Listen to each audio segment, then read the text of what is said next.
हाय दोस्तों, शुरू करते हैं आज की हमारी कहानी विधवा विवाह भाग 1। अरियो कलमोही, मेरे बेटे को तो खा गई, अब मेरे भतीजे को खाने का इरादा है क्या, जो उसे यूं आंखें फाड़ कर देख रही है। नहीं नहीं माँ जी, मैं तो वो। तभी वहाँ कमला आ गई जो इनके पड़ोस में रहती है। क्या हुआ ललिता बहन? क्या मैं तो वो?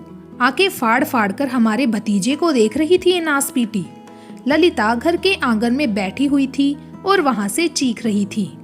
क्या इसको भी नजर लगाएगी जैसे हमारे मोहित को खा गई? ललिता देवी प्रीति को बस दिन भर ताने देने का काम करती थी। ललिता देवी की नजर प्रीति पर फिर से पड़ी, जो घर की छत पर मिर्ची और पापड़ सुखा रही थी। प्रीति से थोड़ी दूरी पर विहान खड़ा था, जो फोन पर किसी से बात कर रहा था। उसके कानों में अपनी बुआ के कहे कड़वे शब्द पड़ रहे थे, जो वो प्रीति से कह रही थी। विहान अपनी जगह खड़ा रहा, पर उसके गले की नसें फूल गई। अपने सास की ताने सुनकर प्रीति के आंसू भी सूख चुके थे। अब तो हाथों की रची गहरी लाल मेहंदी अभी उतरी भी नहीं थी कि विधाता ने प्रीति के हाथों में पहनी हुई सुहाग की लाल चूड़ियों को तोड़ने के लिए मजबूर कर दिया। दोनों अपने हनीमून से लौटकर आ रहे थे। रास्ते में दोनों की गाड़ी का एक्सीडेंट हो गया, जिसमें मोहित की मौत हो गई। ललिता और रमाकांत जी के 2 बेटे थे। मोहित छोटा था। मोहित की मौत की वजह प्रीति को ठहराया था ललिता ने मोहित के दाह संस्कार के बाद प्रीति को जितना भला बुरा बोल सकती थी उतना बोला। प्रीति के माँ बाप नहीं थे, पर भैया भाभी थे, जिन्होंने प्रीति की तरफ पीठ कर ली थी। प्रीति को रंगीन कपड़े पहनने की मनाही हो गई। बिंदी, पायल, चूड़ी, कंगन, लिपस्टिक, साज श्रृंगार करने की मनाही हो गई।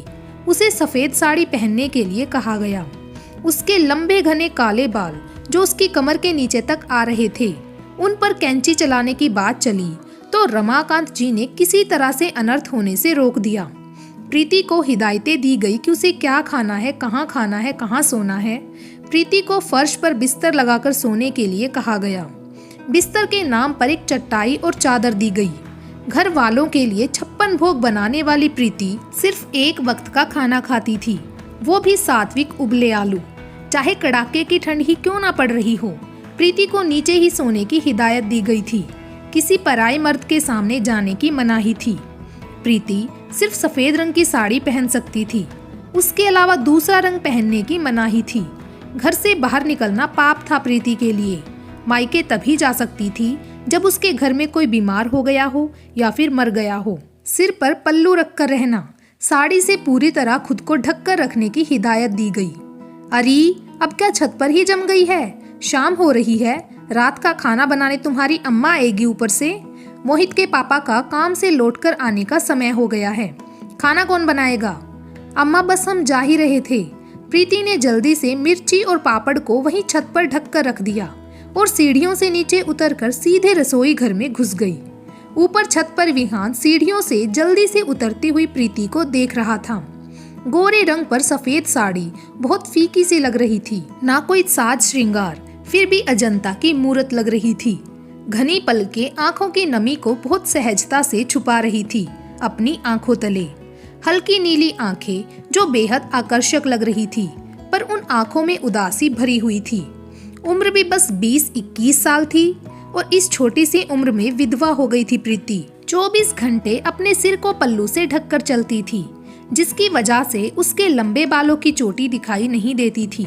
तभी ललिता के पास पड़ोस में रहने वाली कमला की बेटी मीना आ गई, जिसकी नजर घर की छत पर खड़े विहान के गठीले कसावदार बदन पर चली गई।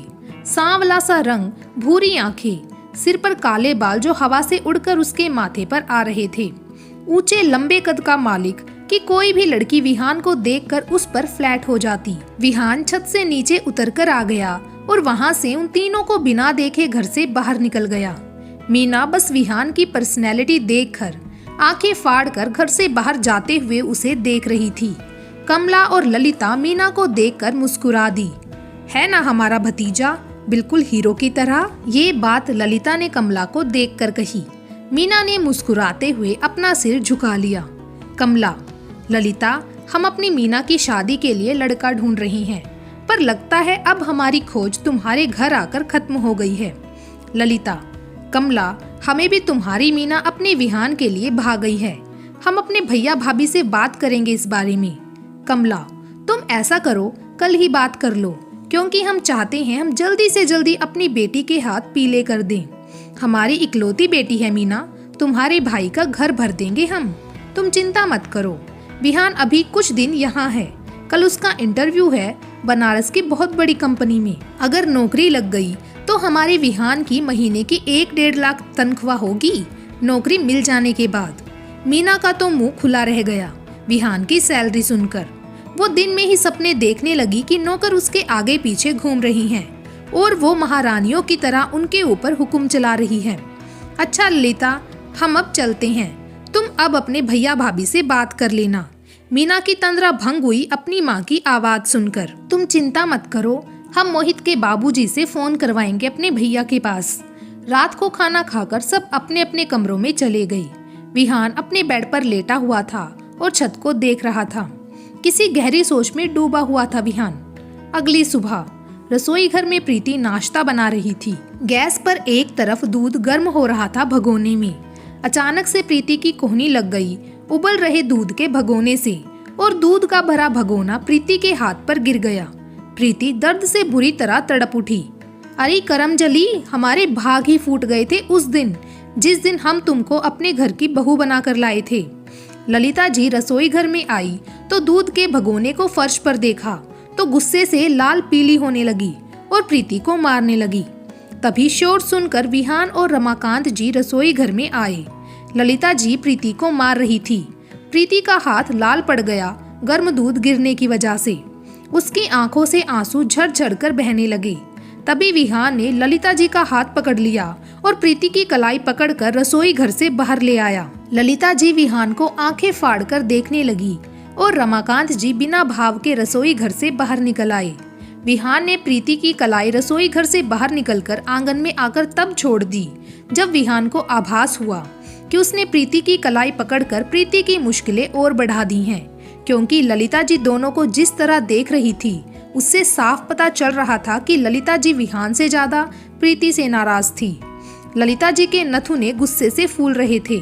प्रीति को आंगन में खड़ी करके विहान जैसे ही उसे आंगन में लगे पानी के नल के पास जाने का हाथ से इशारा करता है, तभी गुस्से से तमतमाती हुई ललिता जी प्रीति के पास आई और प्रीति को उसकी कलाई से पकड़कर अपनी तरफ घुमा लिया और प्रीति के चेहरे पर एक नहीं दो नहीं अनगिनत थप्पड़ जड़ दिए। प्रीति पहले से ही दर्द झेल रही थी और अब ललिता जी का इस तरह से थप्पड़ मारना प्रीति बर्दाश्त नहीं कर पाई और वो बेहोश होकर आंगन में गिर गई।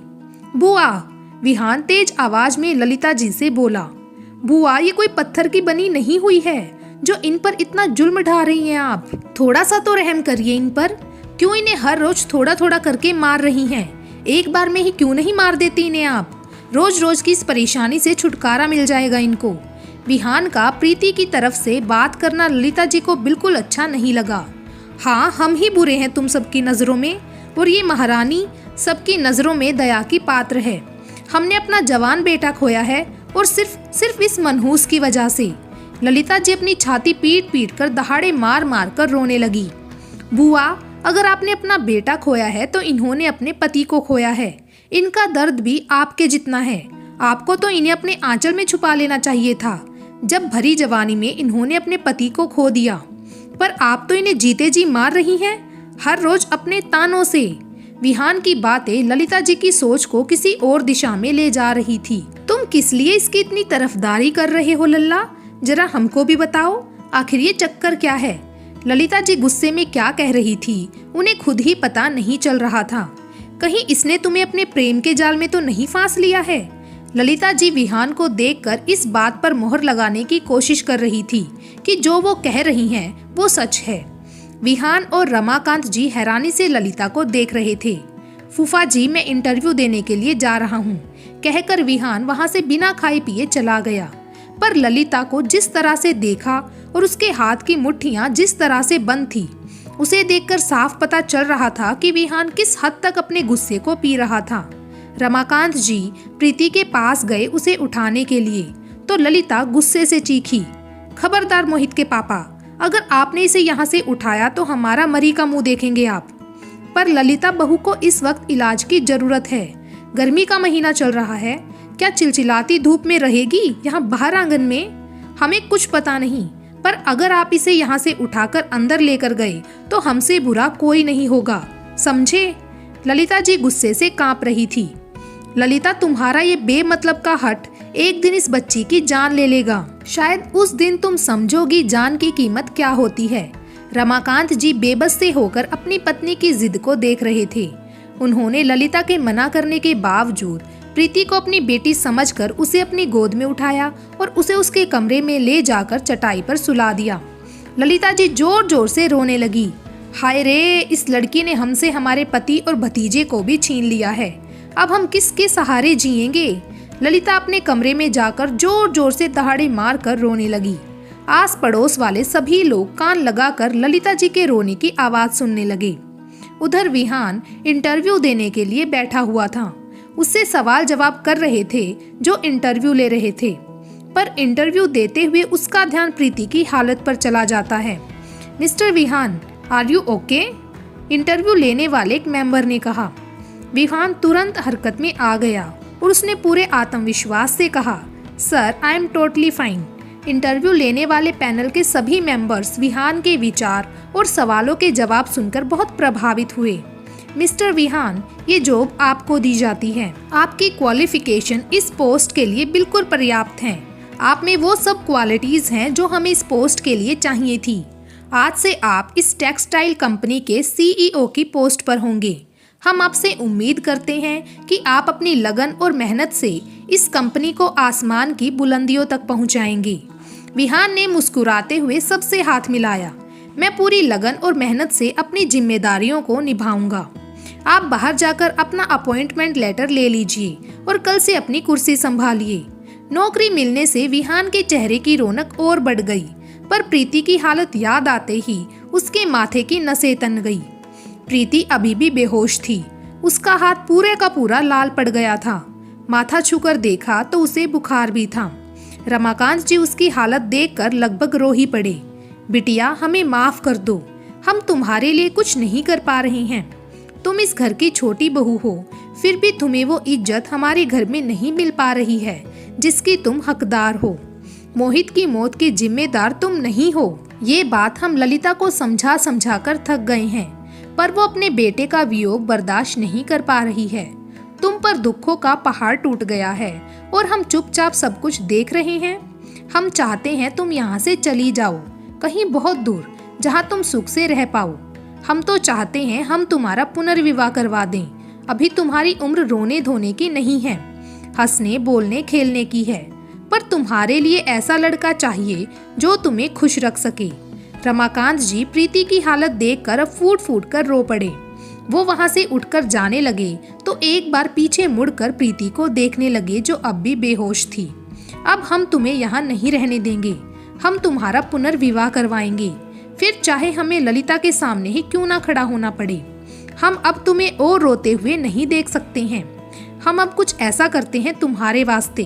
तुम खुद के लिए तो कभी आवाज नहीं उठाओगी और तुम यूं ही सारी उम्र दुख झेलती रहोगी। रमाकांत जी बड़बड़ाते हुए प्रीति के कमरे से बाहर निकल आए। रात का आधा पहर बीत गया, पर ललिता ने रमाकांत जी को प्रीति के कमरे में उसे देखने के लिए नहीं जाने दिया। तकरीबन रात के 1:30-2 बजे रमाकांत जी ने देखा ललिता गहरी नींद में सो रही है।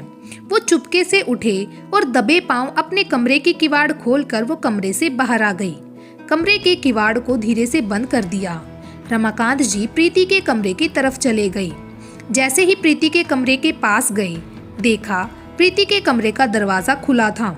वो थोड़ा सा और आगे बढ़े तो उन्होंने प्रीति के कमरे में बाहर से जो देखा, उसे देखकर वो उल्टे पांव वापस लौट आए और अपने कमरे में आकर अपने पलंग पर लेट गए और गहरी नींद में सो गई।